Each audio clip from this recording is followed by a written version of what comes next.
Hey everybody, it's Neil from WineExpedition.com. We're up here in lovely Sonoma, California on a Sunday morning with Craig Haserot from Sojourn Cellars. How are you, Craig? Great. Good to see you. Nice Met to see Craig you down in Del Mar about, 3 weeks ago at a tasting? Correct. And when I said I'd be up in Sonoma, he said you got to come by our tasting salon. So here we are. So Craig, tell me about Sojourn.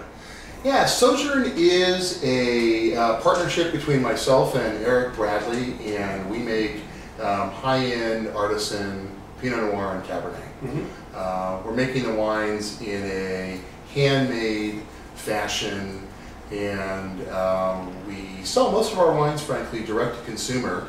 We just opened our tasting salon here on the Sonoma Square, just off the Sonoma Square, in the town of Sonoma. When you say making wines handmade, what do you mean? I mean, yeah, so there's lots of different ways to make wine, Neil, and we're making our Pinots and Cabernets in small lots using some of the more artisan techniques, things like sorting all of the clusters, and in the case of making our Cabernet, actually berry sorting all of the individual fruit. We keep all of our lots separate. We're doing open top fermentations, hand punch downs in a very gentle fashion. We don't use any pumps at all. Everything is gravity fed. We're doing native fermentations also, which is a bit risky, but it's worked very well for us, and we think that it puts out a higher quality product. And you know, our style of making wine is, you know, to make the wines, to get the wines into barrel, and then to hopefully, certainly on the Pinot side, not have to touch them until we put them in bottle. And as a result, I think that as we work through the wines today, in our tasting, you'll notice that there's one overriding theme, which is mouthfeel. And Eric Bradley, our winemaker, really focuses, you know, our winemaking side of the business on, you know, how do we make wines that feel good in your mouth when we decide to release them. And, you know, our philosophy is that if a wine feels really good in your mouth, almost all the time it's going to taste really good too. Taking one step back before we go any further, you we're talking about the handmade, you know, the careful sort of hand wine techniques, winemaking techniques you guys employ.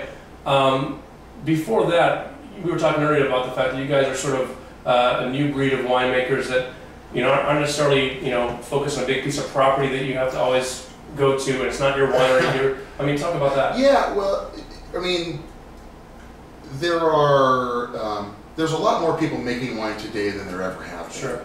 And although the fantasy is to go buy a piece of property on, you know, either Highway 12 here in Sonoma or Highway 29 in Napa, you know, plant some vines, build yourself, you know, a nice barn to hold all your equipment, right. Build a nice winery to make your wine, build yourself a nice tasting room.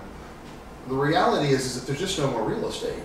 And the other issue, the other piece of reality is that a lot of people don't know is that, you know, 50% of the grapevines that we see when we're driving through wine country are owned by a winery, and 50% are owned by a farmer who sell to other people who are going to make those grapes into wine. Right. And so there's been a movement afoot for a few years now toward this new breed of winemaking operation, whereby you're purchasing fruit and you're making your wine, oftentimes in a co-op or communal type environment with other people that are trying to do the same kind of, have the same kind of project. And at Sojourn, it's really allowed us to focus on what we do well, which is the making of wine and then the marketing of wine, without necessarily having the very large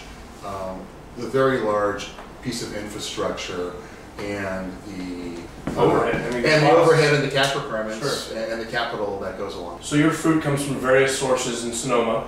You guys look for it, find it, source the fruit that you want. Yeah, that's correct. We're really we're hyper focused on the fruit sourcing. So last year we purchased from 12 different vineyards. We'll probably purchase from 13 or 14 different vineyards in 2009.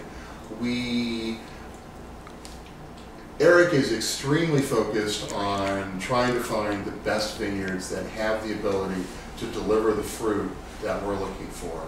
And I sort of make the analogy of, it's kind of like the great steak concept. You can't eat a great steak unless you start with a great piece of meat. Right. And so, whereas I think a little earlier on in our evolution, we started making Cab in 01 and Pinot in 04, we spent more time in the vineyard, more time in the winery.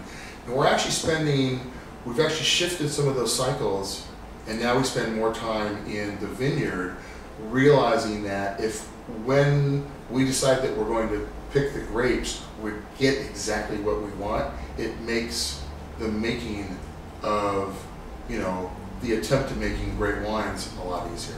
Oh, it's almost like you're making the wine in the vineyard. Absolutely. Which, why not?